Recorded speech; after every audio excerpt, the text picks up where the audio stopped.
Hi again, YouTube. I'm back.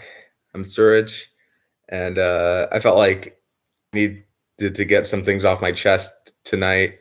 It's like 4:45 a.m., so I don't think any of my subscribers are online. Although they might be from anywhere in the world. Who knows?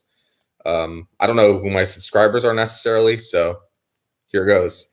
I wanted to talk today about chaos and destruction, which is a bit of a change from my usual pace. I think my most recent vlog videos have been a little bit more, at least somewhat positive, maybe. But these are topics that are they could be fun in some way. I think there is a possible fun in the danger of chaos and destruction.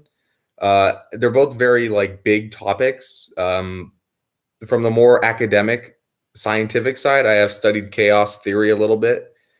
Destruction, I have not studied as much in that kind of way, but I think it's figured into life in the last 4 years, maybe in particular, in a way that I hope I'll be able to kind of articulate here. So I held these two Yu-Gi-Oh cards up in my thumbnail. On I don't know what's left and right here. So the one that I'm kind of shaking right now is the Chaos Emperor Dragon Envoy of the End, first ed. So I'm showing that one off. And then these are both first ed apparently, but this other one here is Gandora X, the Dragon of Demolition. Now the original version of this card, this is like a revamp, but the original was the Dragon of Destruction. So just treat demolition as destruction there, and don't be overly semantic and nitpicky about that. But it occurred to me, I use this Chaos Emperor Dragon. I run one Blue Eyes White Dragon deck in Yu-Gi-Oh! And I was dueling my friend, and while we were dueling one time, this was pretty recent. I told him that the Chaos Emperor, we had a Chaos Emperor in office, and his name was Donald Trump. And he laughed at that, and I think there's some truth to that. Donald Trump was and is not an emperor. Maybe in modern terms, he's some kind of emperor, like some kind of economic, financial emperor, real estate emperor. But certainly, I think he was viewed by many to be a chaos emperor, and maybe even a dragon in some way. I don't know exactly. I think lion's more appropriate for him, but Chaos Emperor Lion, then who really cares? But both of these are very like powerful cards.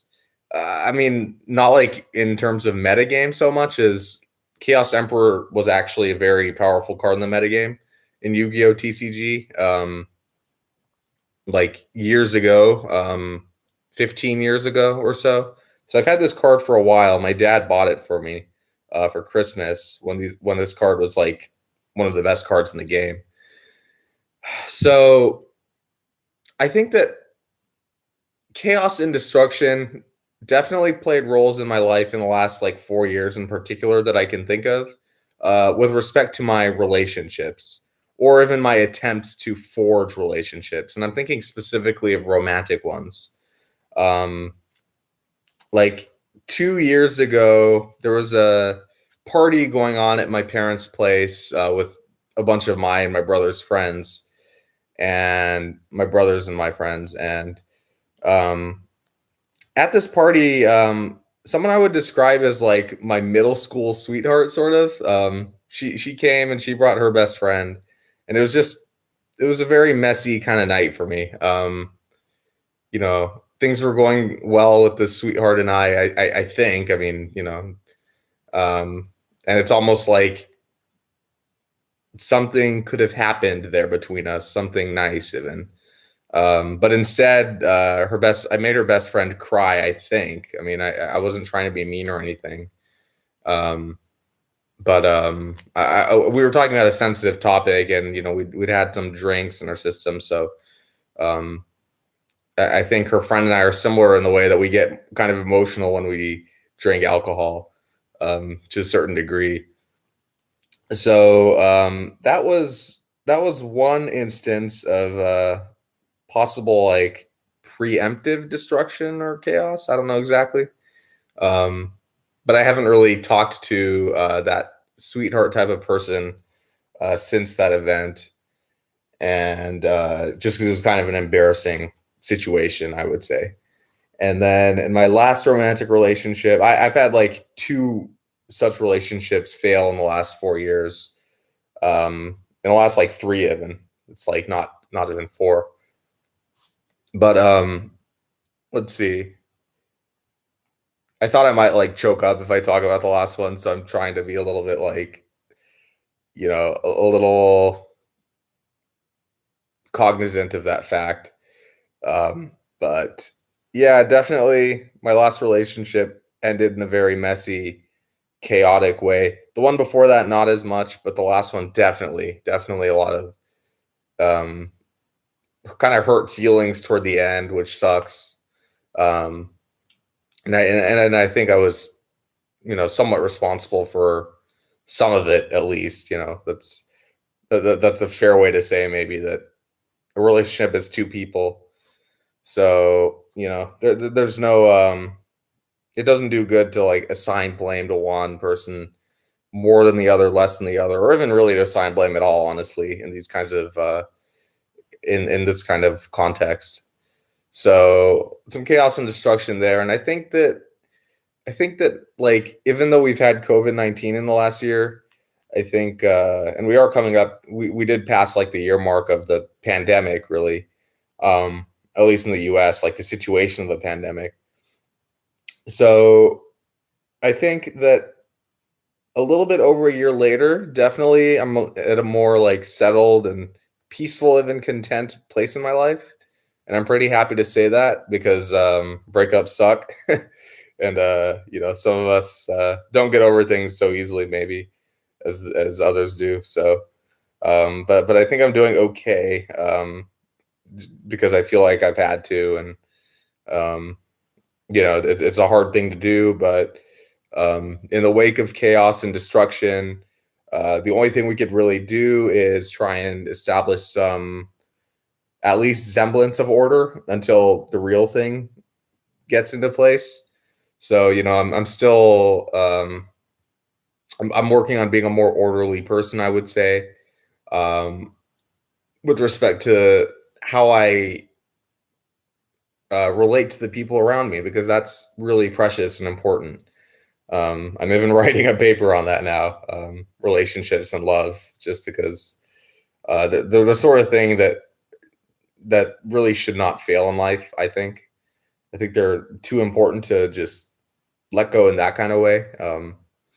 And if they have to be let go, then it's like that sucks still. So you know, um, so then in that case, one has to learn to cope if one really has to.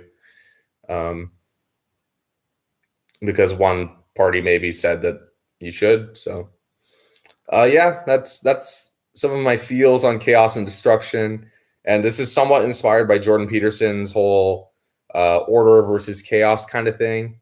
He has been popping up on my newsfeed a little bit more, and I do co-host a podcast, the Peak Podcast on YouTube, that you could go and go over to and look if you'd like. Um, but I don't know. It'd be cool to like interview him even like someday. He has some good things to say, and is a psychology PhD now, I guess, almost. Seeing a clinical psychologist like Jordan Peterson talk about these things is maybe a little bit more relatable. It's within my field, so I'm not a Christian, but he's got his he's very knowledgeable about world religions. So it's a fascinating tour of that, at least, kind of going through his work.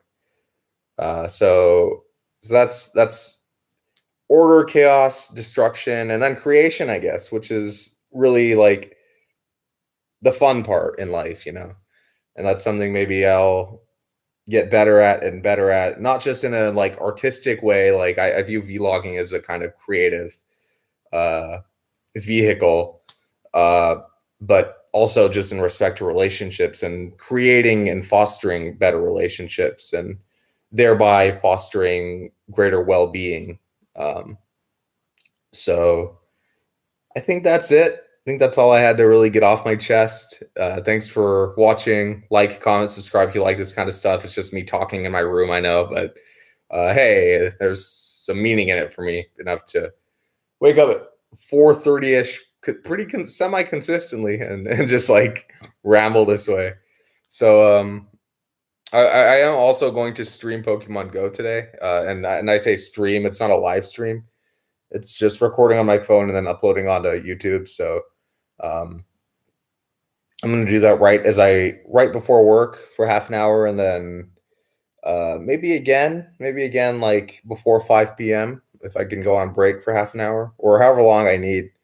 You never really know how these streams go. It's Community Day in Pokemon Go, so it's Snivy Day. I'm excited for that. Snivy was my starter in Black and Black 2 versions.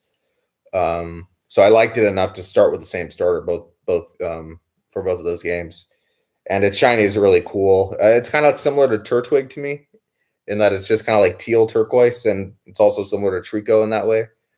Two other grass starters. So Snivy, Servine, Superior. I'm going for the full set as usual. So we'll see how I do. I don't have like the full shiny set of every starter in Pokemon.